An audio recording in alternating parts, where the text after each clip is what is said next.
Too often we see a symptom of something and we go, oh, I can't have that, I need to stop this. And then you stop the regenerative process. We need to let things play out a lot more. It needs a bit of trust. You have to trust the process and just watch it and observe it until we understand it completely.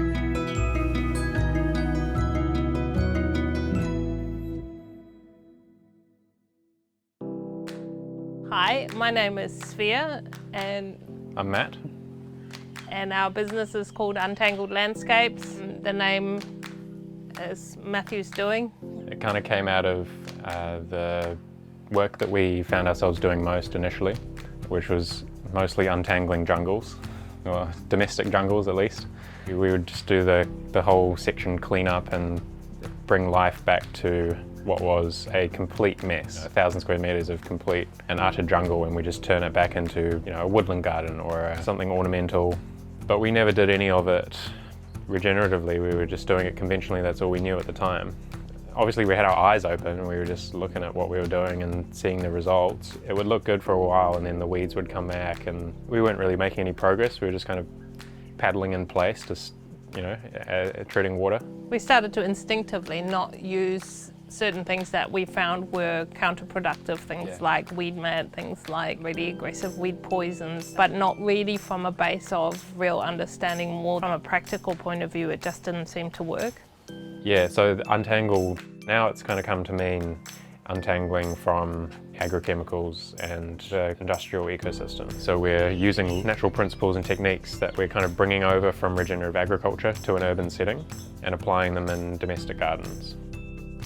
You can smell when the soil is healthy and the plants are healthy, and there is a distinct quality to the air and a quality to the plants. We can walk into people's gardens and we can see straight away this garden has been smashed with weed killer for years on end. There's always a component of education with every job because people are very set in their ways. We've always done it this way. Fertilizer is something that you can buy at any plant shop, so there's always a stage of where we're having to explain to people, well, actually this is what happens when you use fertilizers, when you use weed killers, and people are actually very open to the idea and they love this idea that all the stuff doesn't need to be used, which is much better for them too, is much better for their soil and their plants, their general environment.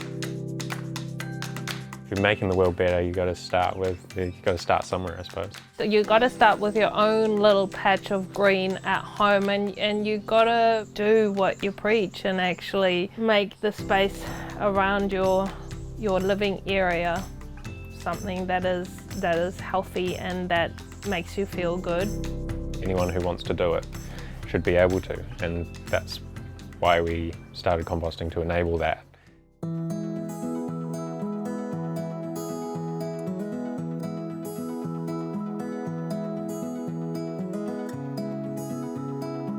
This is the composting area. We make thermophilic compost in windrows on this area, and we introduce biology from our static mother pile, our Johnson-Su bioreactor, which is there, and our vermicompost, and we combine all of those methods to make the most diverse compost that we possibly can. And then we just make bulk of it in the windrows because that's the easiest way to make it at scale.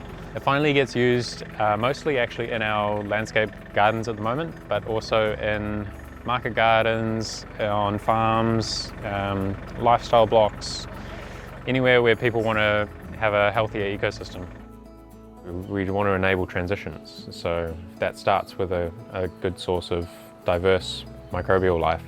Finding good quality compost is really hard, and so we're constantly sold out. We can't make this stuff as quick as what we're selling it. So there is definitely a growing awareness. To us it feels like a really urgent thing. I don't understand why we aren't switching towards doing this across the board, because it is, in my eyes, the way forward and the only way we're going to fix so many of our issues, by actually looking at where we're interrupting the cycle of things and where we're messing with how the natural system is set up, and where we can actually help the repair and speed that up. Would we encourage people to go regenerative? Absolutely. We do that every day. We're trying to develop the ideology in a way that's applicable for the normal person. When you're working with nature and you understand her and you're an integrated part of the system, you're no longer in opposition. I could spout so many cliches right now, but they really are kind of true. It's just a nicer way to live, honestly.